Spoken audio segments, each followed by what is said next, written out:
Assalamualaikum warahmatullahi wabarakatuh. Selamat datang di podcast horor gelap gulita. Malam ini kita akan menyusuri kisah yang mampu membuat bulu kuduku berdiri dan jantungmu berdebar tak karuan. Judul kita kali ini adalah Menik, karya Jiku Munya. Bagi yang ingin baca langsung ceritanya, saya lampirkan linknya di kolom deskripsi ya. Oke, langsung saja tanpa berlama-lama, pasang headset kalian, tutup pintu, matikan lampu, dan mari kita mulai.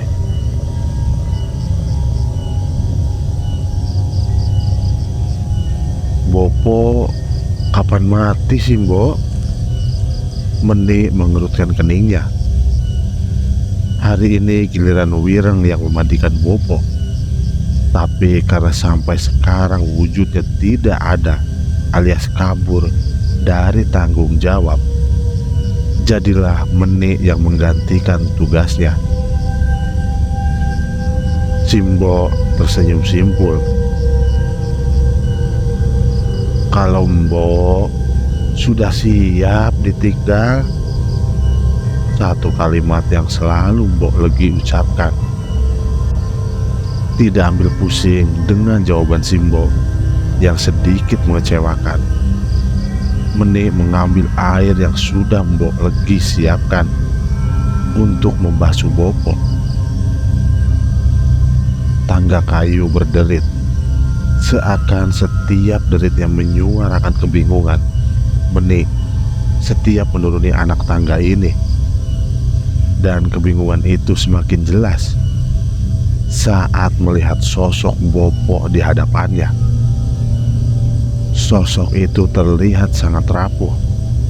Rambutnya putih, matanya cekung, dan badannya seperti hanya dibalut kulit tanpa daging, kurus kering. Namun bukan itu hal yang menakutkan dari sosok Bopo. Hal yang menakutkan adalah separah apapun kondisi Bopo, beliau seperti tidak terjamah oleh kematian. Menik menyekam badan Bopo dengan hati-hati. Nafas Bopo terdengar teratur. Kadang Menik merasa bersalah karena mungkin hanya dirinya lah yang mengharapkan kematian Bopo lebih dari yang lain. Bukan karena rasa benci, namun karena rasa ibanya. Setelah tugasnya selesai, Menik menggenggam tangan Bopo lembut. Kalau nggak kuat, jangan dipaksakan, ucap Menik lirih. Bopo melihat Menik dengan tatapan lelah. Lalu sisanya hanya menggeleng pasrah. Malam terasa asik saat segerombol orang tidak dikenal datang. Semua bajunya berwarna hitam legam dengan kepala yang terikat jarit. Mereka tengah membicarakan sesuatu dengan Simbo. Sesekali Simbo menggeleng, terlihat marah, lalu menangis sejadi-jadinya. Beberapa kali Mbok Legi memukul dadanya, lalu jatuh, bersimpuh memohon sesuatu pada gerombolan orang itu.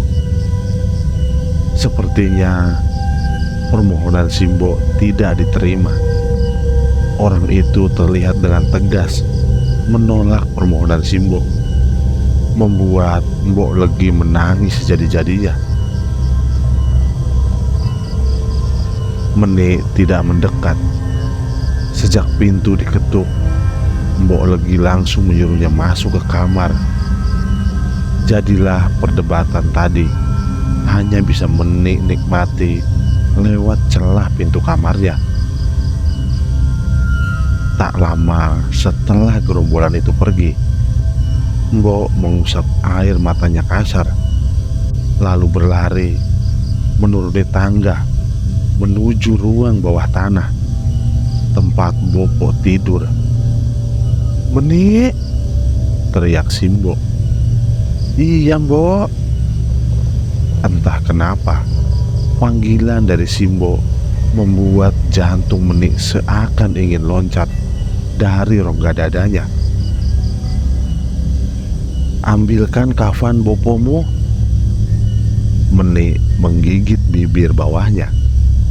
Peristiwa seperti ini bukan pertama kali, tapi selalu saja membuat jantungnya berdegup kencang. Meni masuk ke kamar Simbo dengan tergesa. Deru nafasnya nyaris terdengar. Dengan cepat, Meni mengambil kain kafan itu dari dalam peti kayu Simbo. Meni berlari menuruni tangga hingga hampir terjungkal, kalau saja tangannya lambat memegang dinding di dekatnya. Meni masih mengernyit kesakitan saat tubuhnya mulai mendekat. Namun saat berada di depan Bopo, sakitnya hilang, digantikan dengan kengerian yang mulai terasa di sekujur badannya. "Bantu Mbok, Ni." Mbok menyaut kain itu, lalu menatanya sedemikian rupa. Walaupun bantuan Meni lumayan lambat, mereka berhasil menutup tubuh Bopo dengan kain kafan secara sempurna. Kini Bopo terlihat lebih mengerikan. Tubuhnya yang sudah tertutup kain kafan tidak membuatnya terlihat seperti orang mati, melainkan menjadikannya terlihat seperti iblis. Terlebih saat melihat cara Bopo menatap Meni. Waktu menunjukkan pukul 12 malam saat gerombolan orang yang tadinya berdebat bersama Simbo kembali datang dengan membawa tanduk. Dengan sigap mereka mengangkat tubuh Bopo ke dalam tanduk dan membopongnya. Meni seperti tidak diberi istirahat saat dirinya pun diturut sertakan dalam keberangkatan Bopo malam itu. Di umurnya yang ke-15 tahun, Meni tidak lagi tinggal di rumah seperti tahun lalu. Kini dirinya ikut terlibat. Berbekal obor dari bambu, Meni, Simbo, Bopo, dan segerombolan orang berbaju hitam legam menembus lebatnya hutan belantara. Suasana hutan terasa hening. Gelapnya malam begitu pekat. Rimbun dedaunan terasa lembab saat sesekali menyentuh kulit Meni.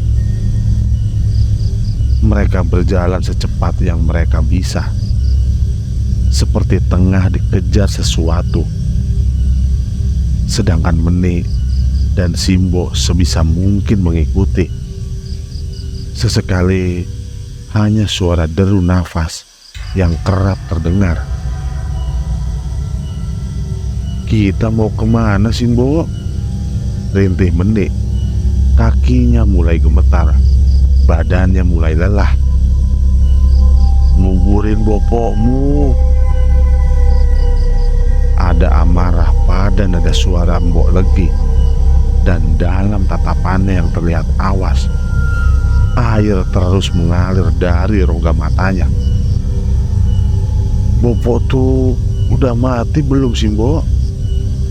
Kenapa setiap dikubur selalu balik lagi ke rumah? Makanya kamu jalan yang cepat, biar Bopomu gak balik lagi ke rumah," ucap Mbok Legi sembari menatap Meni tajam. Suaranya yang pelan namun penuh penekanan mengisyaratkan kalau Simbo sedang tidak ingin berdebat. Gemericik hujan mulai turun. Suara langkah kaki berdecak menyambut tanah yang mulai berlumpur. Suara burung riuh memekakkan telinga, seakan burung pun bingung di mana mereka meletakkan sarangnya. Pandangan mulai rabun. Jarak pandang terhalang kabut yang mulai tebal. Lampu obor mati. "Mbok," Menik memelintir bajunya. Kini tidak ada yang bisa dia lihat kecuali sosok putih yang tengah melayang melewati pohon demi pohon sembari menatap Menik dengan tatapan kosong. "Bopo, Mbok!" Menik berteriak histeris. Bagaimana tidak, Bopo yang tadinya sudah dikafani, ditaruh di tandu, kini melayang dari pohon satu ke pohon lainnya. Semua orang berhenti serentak, menatap nyalang pada setiap sudut hutan. "Cih!" ucap salah satu rombongan itu dengan bengis, terganggu pada teriakan Menik. Mbok Legi pun merasa kesal, walau raut wajahnya terlihat kabur di tengah gelap malam. Mereka melanjutkan perjalanan, kali ini dengan langkah yang lebih cepat. Sosok Bopo sudah hilang, berganti dengan suara langkah kaki yang mengganggunya. Suara kaki orang lain.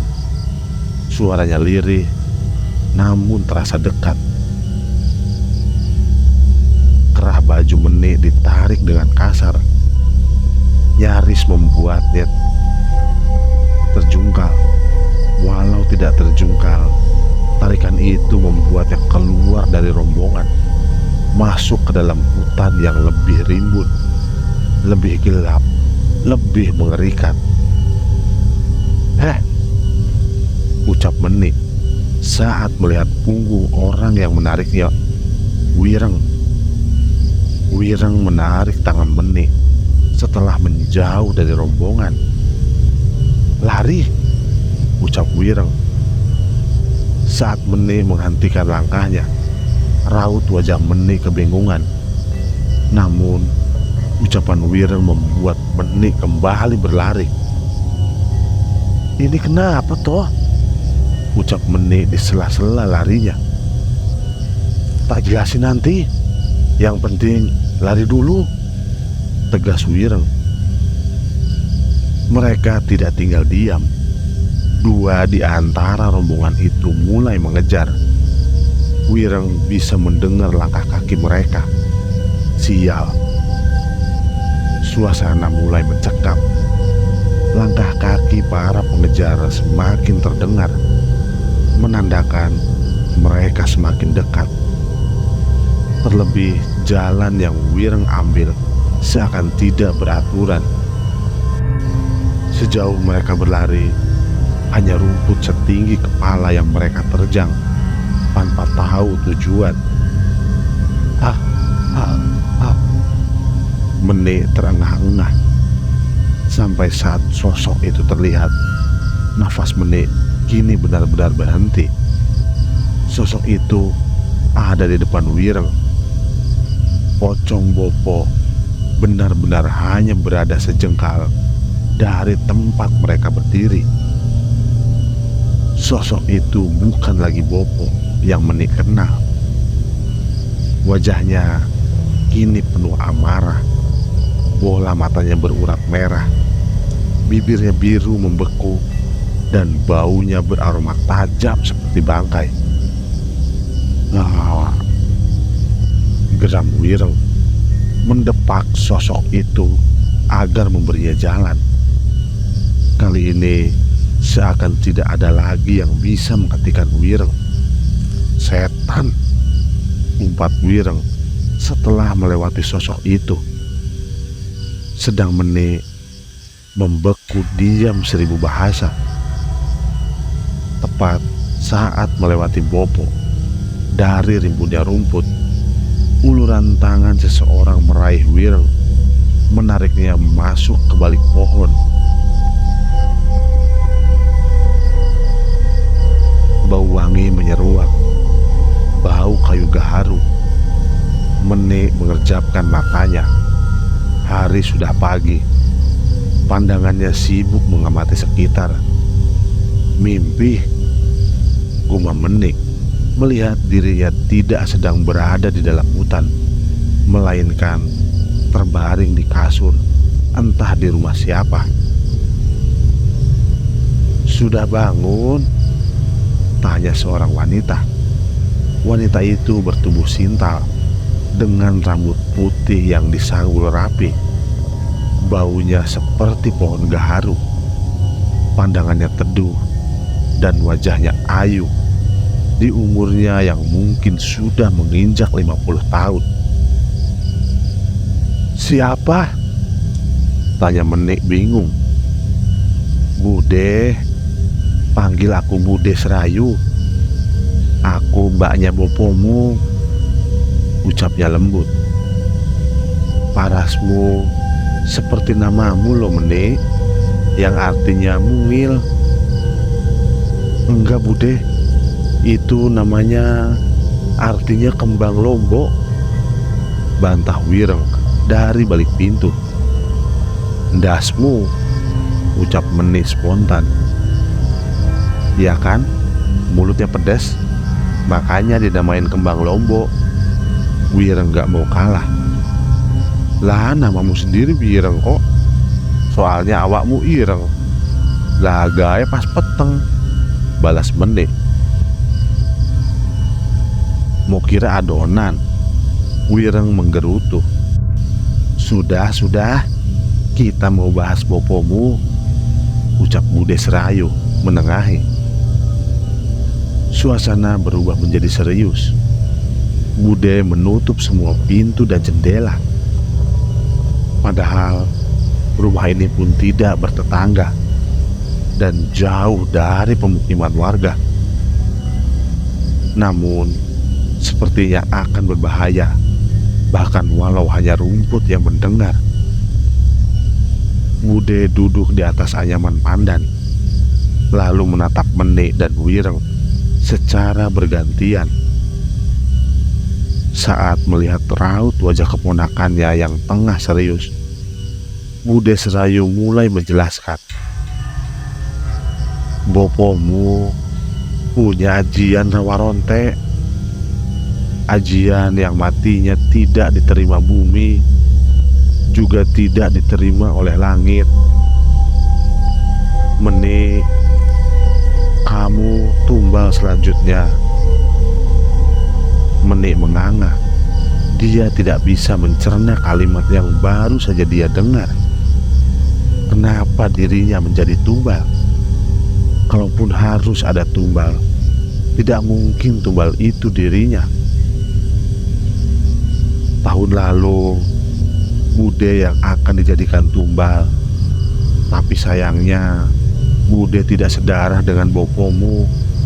Ibuku menikah lagi saat Bude umur 2 tahun. Lalu lahir bopomu. Lalu lahir juga 7 anak perempuan yang sudah habis dijadikan tumbal. Menik mengerutkan keningnya. Kenapa bukan Wireng yang dijadikan tumbal? Kenapa aku? Karena anak laki-laki yang akan mewarisi Rawarontek itu, ucap Bude sembari tersenyum. Menik menatap Wireng dengan tatapan kesal.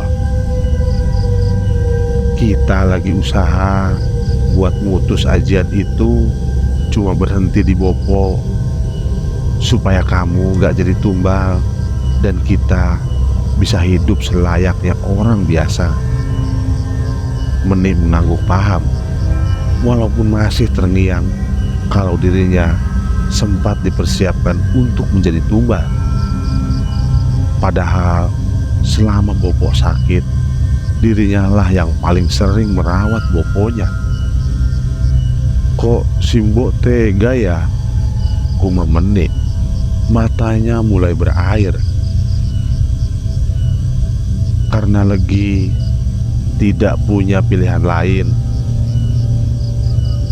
keputusan Wireng yang gak mau jadi penerus Rawa Rontek bikin Bopomu terus mencari tumbal. Kalau tidak, badannya akan tersiksa. Bagus kalau bisa mati. Nyatanya Bopomu akan mengalami sakaratul maut berkali-kali tanpa bisa mati, dan itu lebih menyiksa. Jelas Bude serayu. Jadi gimana caranya biar aku gak jadi tumbal? Tanya Meni. Satu-satunya cara mengalahkan ajian Rawa Rontek adalah menggantung penganut ajian itu sampai mati.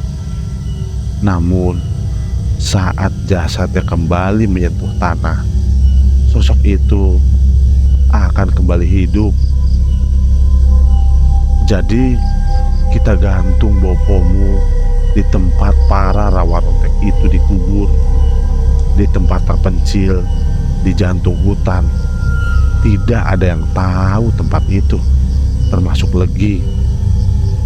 Caranya kita culik Bopomu. Mene mengerut keningnya. Mencuri Bopo katanya. Dikira barang bisa dicuri gitu aja. Guma Meni dalam hati. Tapi melihat hanya Meni yang mengerutkan keningnya, sedangkan yang lain terlihat santai. Sepertinya mereka sudah merencanakan sesuatu. Sebelum bahas ini, aku mau tanya sesuatu. Meni menatap lurus Bude serayu. Kenapa Bude mau bantu kita? Padahal Bude sendiri kan bilang kalau Bude bukan saudara sedarah Bopo, dan Bopo tidak bisa menjadikan Bude tumbal. Bukannya seharusnya urusan Bude sudah selesai? Serayu menyunggingkan senyum simpul. Tangannya meraih wajah Meni, lalu mengusapnya lembut. Karena keluargaku yang tersisa hanya kalian saja, aku tidak pernah menaruh curiga pada Bopomu saat saudaraku mati satu persatu. Sampai akhirnya datang giliranku. Bagi Bude tidak ada yang paling Bude sesali dari terlambatnya pertolongan Bude hingga membuat mereka semua mati. Jelas Rayu. Raut wajah Meni melunak. Pikiran buruk yang sempat terlintas di kepalanya kini hilang, berganti dengan tatapan penuh harap. Kalau gitu, kita mulai dari mana, Bude? Senyum Serayu merekah. Dimulai dari kamu. Jalanan desa terlihat gelap. Selain karena rumah Meni memang jauh dari pemukiman warga, Bopo memang tidak terlalu suka dengan penerangan. Jadilah dari dulu rumah Meni hanya memiliki satu lampu minyak di teras, satu di ruang tamu, dan satu di ruang bawah tempat Bopo tidur.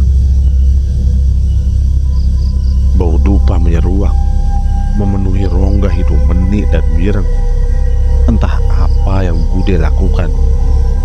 Katanya kali ini Meni dan Wireng tidak akan terlihat. Dua orang suruhan Bude, Surya dan Bandi, menunggu di simpang jalan. Mereka yang akan membopong Bopo nanti. Tidak datang dengan tangan kosong.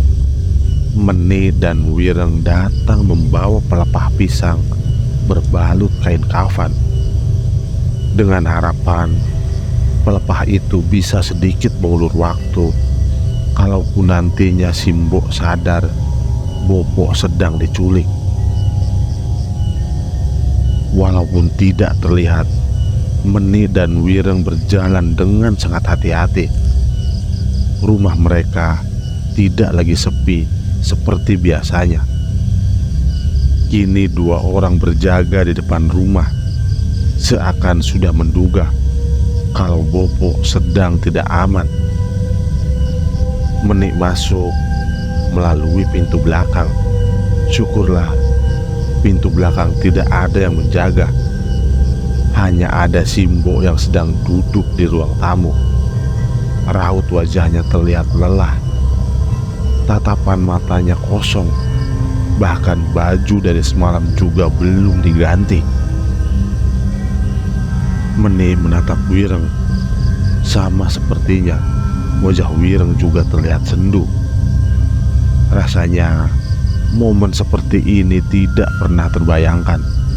Bahkan dulu rasanya mereka sangat bahagia sebelum Bopo jatuh sakit dan semua menjadi rumit. Meni menyenggol lengan Wireng, memperingatkan kalau waktu mereka tidak banyak. Wireng mengangguk paham.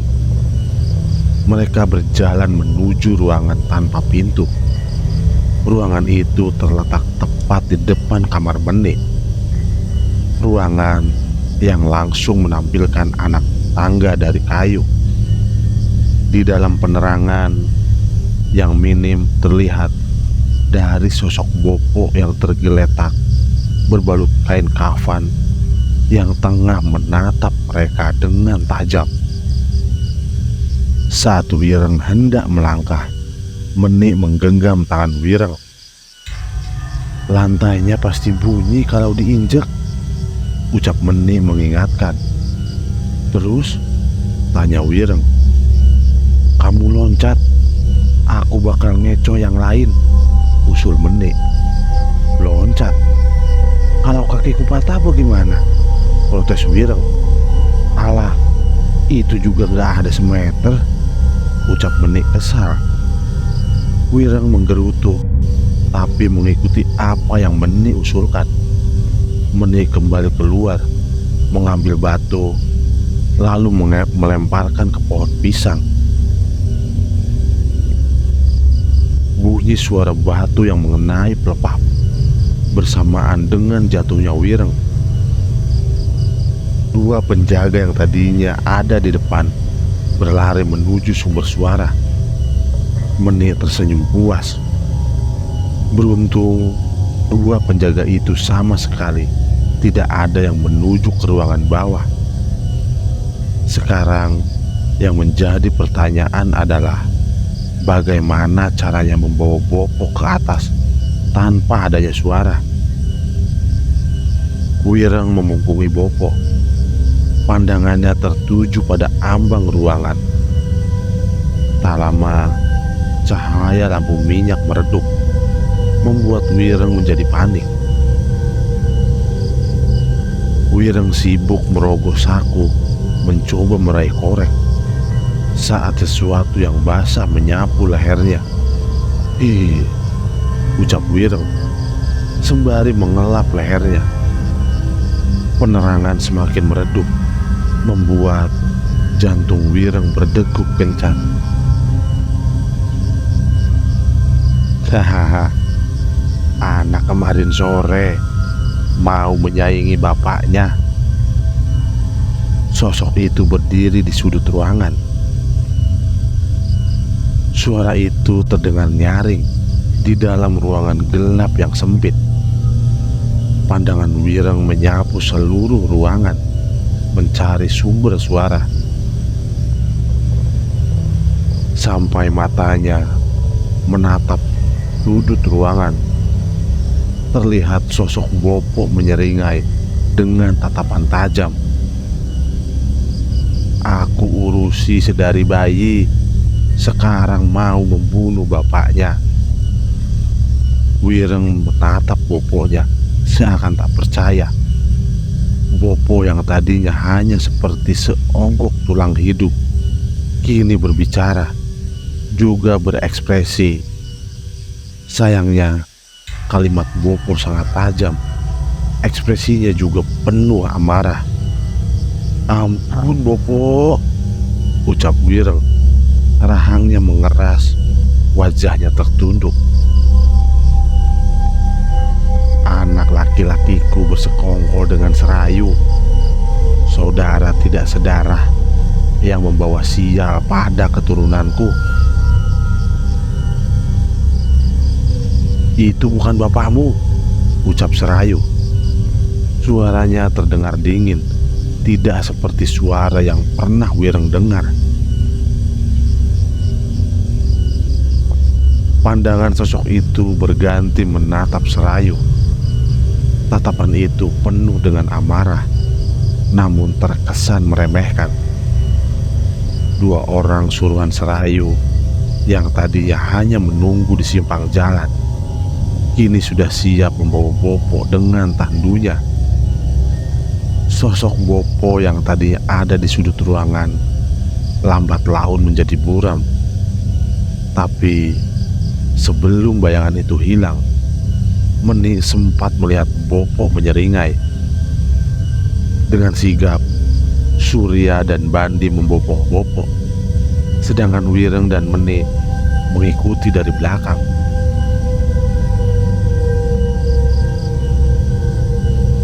Seisi rumah kosong, Bude menatap Wireng penuh arti, seakan mengatakan jika beliau berhasil mengecoh Simbo dan yang lain, mereka tidak membuang-buang waktu. Mereka bergegas pergi ke hutan itu, hutan larangan, hutan kutukan, hutan yang hitamnya disembunyikan rapat-rapat. Malam semakin pekat, hujan turun deras saat Serayu, Meni, Wireng, Surya dan Bandi menatap mantap pada pagar besi usang yang dililit dengan rantai duri penuh karat. Pagar itu dipenuhi dengan semak belukar, menandakan kalau pagar besi itu jarang terjamah. Meni memegang lututnya yang gemetar. Dari serangkaian kejadian malam ini, dirinya hanya beristirahat saat menaiki mobil sebelum akhirnya menembus hutan belantara untuk sampai di depan pagar ini. "Buka gerbangnya, Leh," pinta Serayu pada Wireng, karena hanya pewarislah yang bisa membuka pagar ini. Derit karat menggema. Pagar itu terbuka, menampakkan semak belukar juga pohon-pohon besar. Dengan sigap, mereka bergegas memasuki gerbang itu. Baru saja masuk, suasananya sangat kontras terasa. Bulu kuduk meremang, suasana dingin menembus hingga ke tulang. Wireng berjalan terlebih dulu sebagai pembuka jalan, disusul Meni, lalu Bopo, dan yang paling terakhir adalah Serayu. Mereka berjalan pelan namun pasti. Lebatnya hujan tidak memungkinkan mereka untuk berjalan cepat. Ditambah padatnya semak belukar membuat mereka kesulitan berjalan. Terlebih Surya dan Bandi yang harus memastikan Bopo tidak menyentuh tanah. Kesunyian yang membunuh lambat laun terasa ramai. Meni memelintir bajunya. Hutan terlihat sepi, namun Meni merasa di belakang mereka seperti ada banyak orang. Banyak langkah kaki terdengar nyaring. Juga beberapa suara datang, saling saut menyaut. Sampai sosok ramai itu berjalan beriringan dengan mereka. Sosok yang tidak sedikit jumlahnya. Sosok yang beragam bentuk dan jenisnya. Mereka berjalan acuh tanpa memperhatikan kengerian yang Meni dan Wireng alami. Meni pikir sosok itu adalah bagian paling mengerikan yang mereka temui. Sampai saat mereka melewati semak belukar terakhir, menampilkan hamparan tanah luas dengan banyak pohon tinggi menjulang. Dari setiap dahannya menjulur tali yang mengikat jiwa yang dipaksa mati. Mereka adalah para pemilik rawa rontek terdahulu. Mayat mereka tergantung, menampilkan kafan yang sudah serupa tanah, juga tengkorak yang hampir dipenuhi lumut. Hal yang tidak pernah Menik bayangkan adalah Bopo akan menjadi bagian dari mereka, bagian dari jiwa-jiwa yang tidak akan terjamah setelah mereka digantung di pohon itu. Sosok yang tadinya ramai kini berpencar. Mereka duduk melingkar, mengamati apa yang Menik dan yang lain lakukan. Surya sudah siap dengan tali tambangnya. Bandi juga sibuk mengikat Bopo, memastikan badannya tidak menyentuh tanah. "Tarik," ucap Surya. Dengan sigap, Wireng menarik tali itu. Badan Bopo menggeliat saat badannya mulai terangkat. Matanya menatap nyalang pada setiap orang.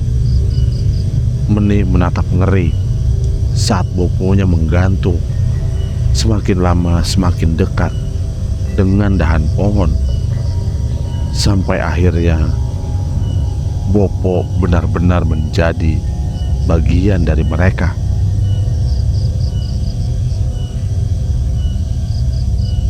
"Tidak bisa mati," ucap para makhluk yang tadinya hanya duduk diam. "Pasti akan mati," ucap Serayu. Dan selesai.